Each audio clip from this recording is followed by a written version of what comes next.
Well, I'm the third generation in the family.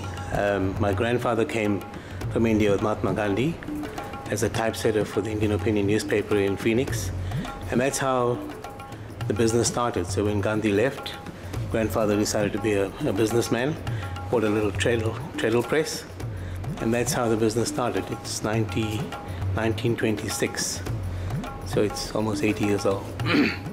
And subsequently, the business grew, and we started in Savile Street, in the heart of the Grey Street complex.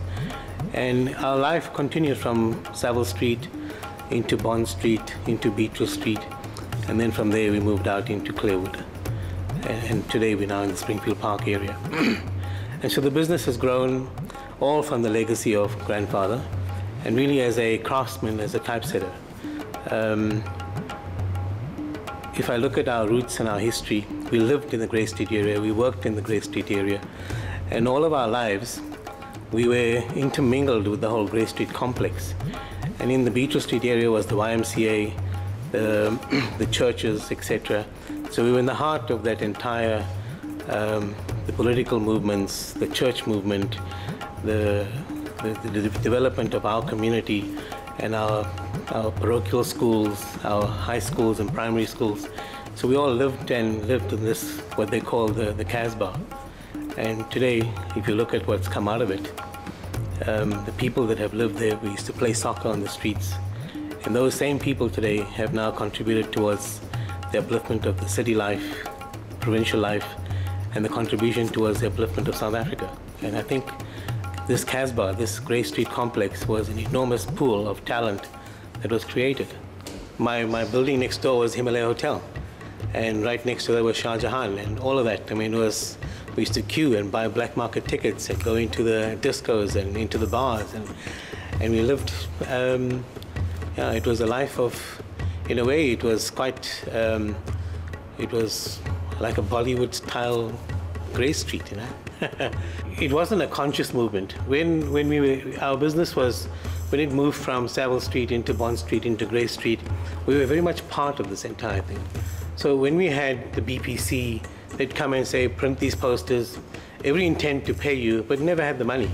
And then we had the Black Conscious movements and the Azapos and the Azanian People's Republic, and they all came and we printed, and often we would get raided, and the Publication Control Board would come, padlock the doors, take the plates or the type, etc.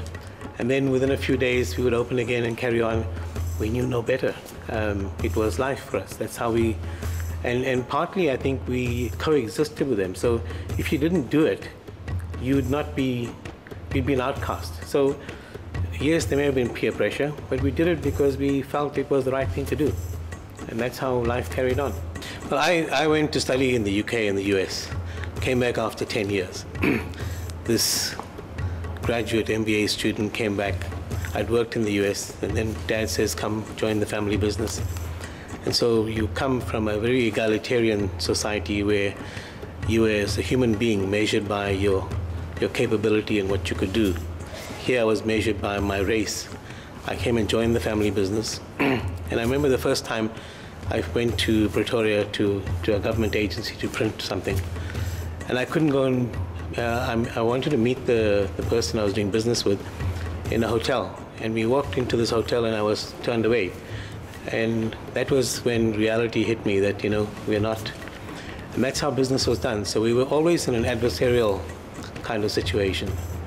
But in a way, because we had an adversary, we regrouped and we became stronger. In my own family, we used to, when foreign teams came here, we'd support the foreign teams.